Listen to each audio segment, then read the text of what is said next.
Kita merasa pasangan kita zigzag, sengaja Allah pasangkan. Karena sebenarnya kita juga zigzag, hanya tidak merasa saja. Nu salah teh batur, urang mah bener.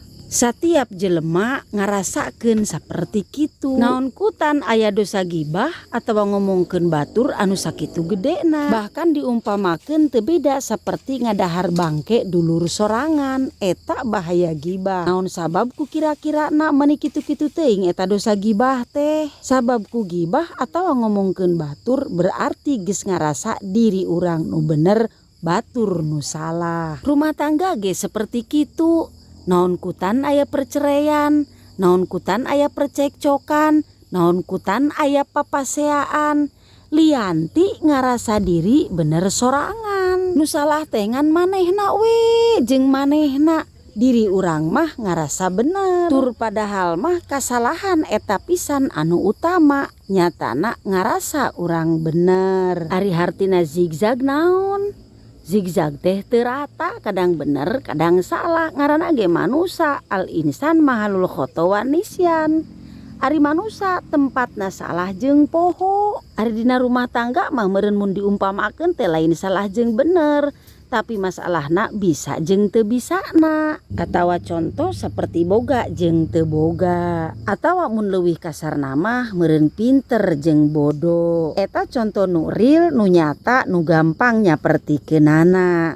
Pamajikan pinter tapi males. Salaki bodoh tapi daekan. Salaki pinter tapi teu pati bageur.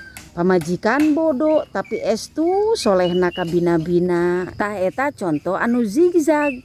Ngahaja ku Allah teh da moal aya pasangan anu sampurna. Nu sampurna mah rokok. Neangan kalah kumaha ka ditu ka dieu ka ujung dunia ge hayang neangan nu sampurna teh moal aya, moal. Aya dongeng geuning.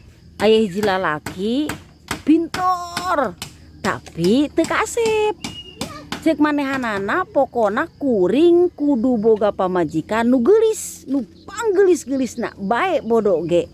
Engke bakal boga anak pinter nati kuring, geulis atawa kasepna ti pamajikan. Kitu cek eta lalaki teh, ngan pruk we kawin bener. Menangkeun awewe nu geulis ka wanti-wanti endah ka bina-bina. Rambutna panjang ikal mayang taarna jamenterangan, alis ngajeler pae soca cureulek, irung kuwung-kuwungan. Pipi ngadaun seureuh, gado endog sapotong, biwir merah merekah bak buah delima. Tak-takna datar, dadana bidang, dipayuna aya gunung sakembaran. Cangkeng nalir papanting, imbitna bak biola, betisna ngabuah jantung. Ditilik ti gigir lengik, dititip ti hareup sieup, disawang ti tukang lenjang. Sanyana geulis ka wanti-wanti endah ka janda pria. Ngan bodona eta awewe ampun paralun, mit-amit jabang bayi subhanaka ya kholik. Kubra gue ka alam dunia, gancang caritanana teh boga budak eta nu rumah tangga teh.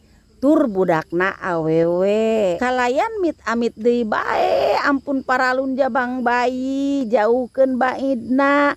Budakna eta nu awewe teh goreng siga bapana, tur bodoh siga indungna. Tah eta contoh nu zigzag teh dipasangkeun we ku Allah. Klop be ngahiji nyantel. Maruk meureun boga budak teh ladang sorangan ya.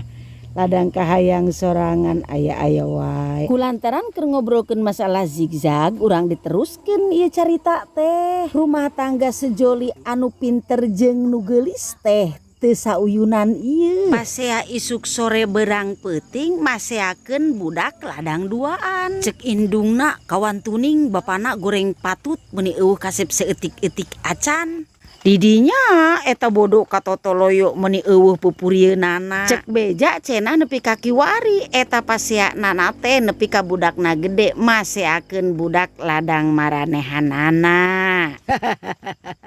Habong dongeng aya-aya wae. Jadi atuh pamiarsa sadayana, lamun silih tarimakeun mah kana yen diri sorangan teh zigzag, moal parasea nepi ka kiwari teh. Sakitu nu kapihatur, mugia aya manfaatna. Permios.